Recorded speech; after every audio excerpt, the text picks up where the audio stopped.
jada fadhiya hadduu ku hadlo ku shaqeeyo wuu fiicnaan doonta hadduu soomaali waxa lagu doortay soomaalinimaa lagu doortay muqdishaa laga doortay si waad ogey wixii kaga dhacay dagaalkii sokeeye waa la ugaarsan yahay reerkooda markaa xukunka hayay hadduu soomaalinimo ku shaqeeyo way u baahan tahay anagu gacan baanu siin doonaa inay soomaalida dhiso uu baabiyo dowlad goboleedka soomaaliya danu ma aha waa qorshe shisheeye soomaaliya la qorqurbayo oo noqoto wiig soomaaliya soo baxdo waan kala shaqayn doonaa inay soomaaliya midoodo mise inay macal somaliland inay midoobaan inay soomaaliya laba dal baynu haynaa dalkiina gacanteena ku haynaa dalkii kale la qorboo laga sameeyey dowlad beenbeen oo qabiil ku jire hadduu taa baabiyo uu ku sameeyo decentralization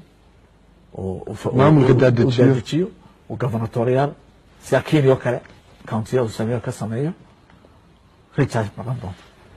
hadduu islaamka kala fadhiista oo sidii adeerkana inaad kaalay boqor daarood baan ahay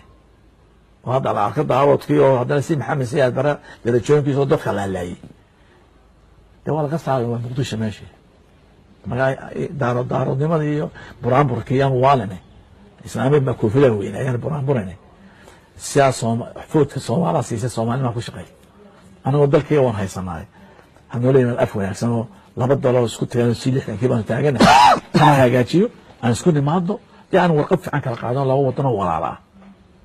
oo xistara aan noqon wada hadaladii ma laga yaabaa in si wadaan hadii isaga eegina wax la yimaado laakiin digno ma leeyahay qabiilkaas ka ilaalin maxamed saad bare qaabo sameey waa loo heesay